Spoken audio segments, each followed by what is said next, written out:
If you want to know the secret to making this oven-baked, crispy on the outside, not burned, super moist on the inside chicken, well, we're preheating the oven and I'll tell you all the secrets. Absolutely crispy and crunchy and delicious.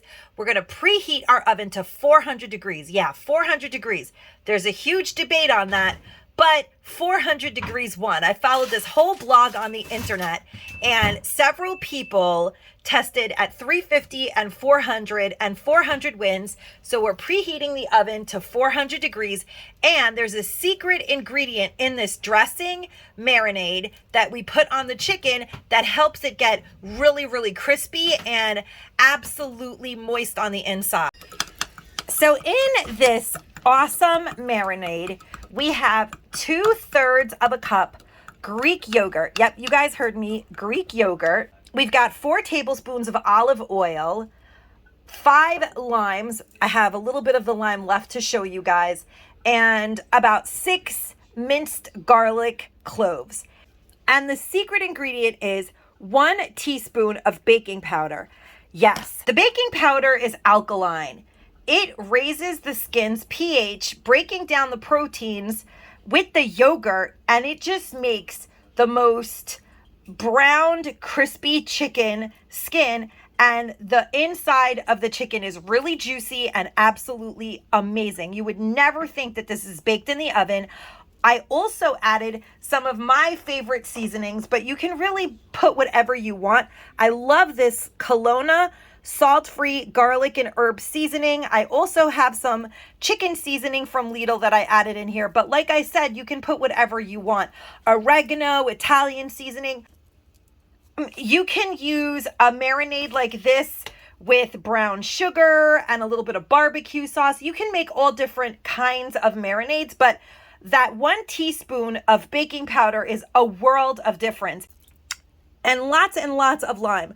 Originally, this recipe was a lemon-based recipe, but I just love that different type of kick that limes give, and I love a lot of them.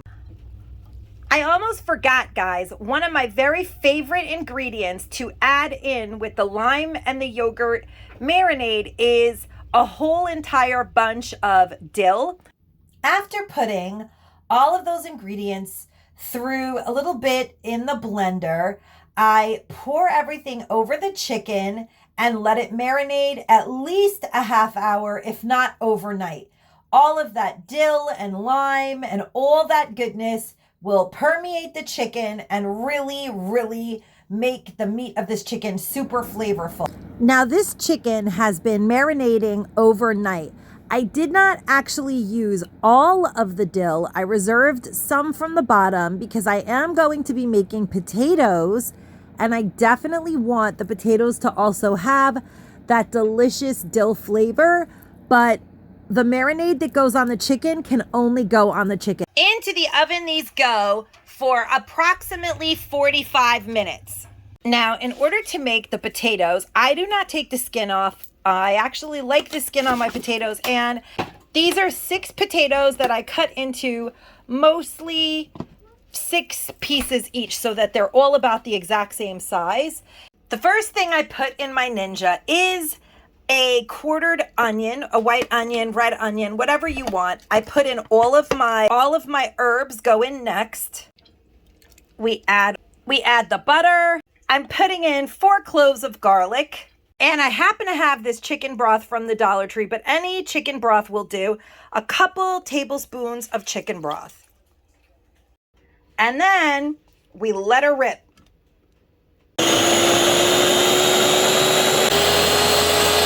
That already looks amazing. It's going to be so delicious on our potatoes. Now that is delicious, delicious basting for these potatoes. I'm going to make sure that this butter, herb, yummy lemon, fabulous seasoning goes everywhere in here. I'm going to make sure that it goes everywhere, so I'm scraping it out because this is all butter, guys. And it's going to make these potatoes so delicious. You're going to want to make them like this every time. You could even have just seasoned your chicken with this, but I really like that combo because it comes out crispy and tender. And that's how I can get my family to eat chicken thighs, because it's not their favorite. Those potatoes cook in the oven for 40 minutes. Look at that chicken. It is already looking amazing, you guys. We're gonna baste it and put it back in. I pour some of the liquid that has come off of the chicken into a mug, and then I'm just gonna, instead of using an actual baster because I'm very clumsy and you guys know that, I'm just gonna put some on top of the chicken and I'm gonna basically baste it like that. So I'm just gonna pour some back on top of the chicken and make sure that all of those delicious juices recover it. That way I know that every piece of chicken has had that awesome flavor poured directly on top of it. And then I'm gonna pour some of the fluid back out. This is full of flavor and it's absolutely delicious. And then what I'm gonna do is I'm actually gonna pour some of those chicken juices that are in this pan out, and I'm gonna make my risotto tomorrow with this liquid because it's really flavorful, full of the collagen from the chicken. It won't need any oil or anything like that. I really love doing things like that because it's like reusing things you already have in your house and it's full of flavor. See that? Now, that is about 1 cup. This is a really ginormous mug. That's about a cup. I'm gonna save that and put it in my risotto tomorrow. I'm going to make some spinach and feta risotto tomorrow that's going to be delicious with this reserved liquid.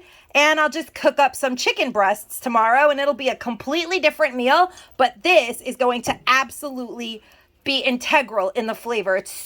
This sauce is so good, you guys. Do you guys see this chicken? It is not burned. It is super crispy. The flavor in this chicken, we're gonna cut it open and I'm gonna show you how juicy and moist it is on the inside and crispy. This is the best way to roast chicken in the oven. And do you guys see those potatoes? I mean, oh my gosh, the flavors and scent of everything coming out of here is just delicious. We're gonna plate it up and show you what it's like. Wow, the outside is really crispy, and wow, look at the juice coming out. This is incredible. Wow, really, really, just like you would get in a restaurant. Beautiful. How does it smell? It smells really good. Really soft, falling off the bone, juicy. Let me know what you guys think of this awesome cooking hack with the baking powder, and stay safe and bon appetit, my friends. Bye-bye.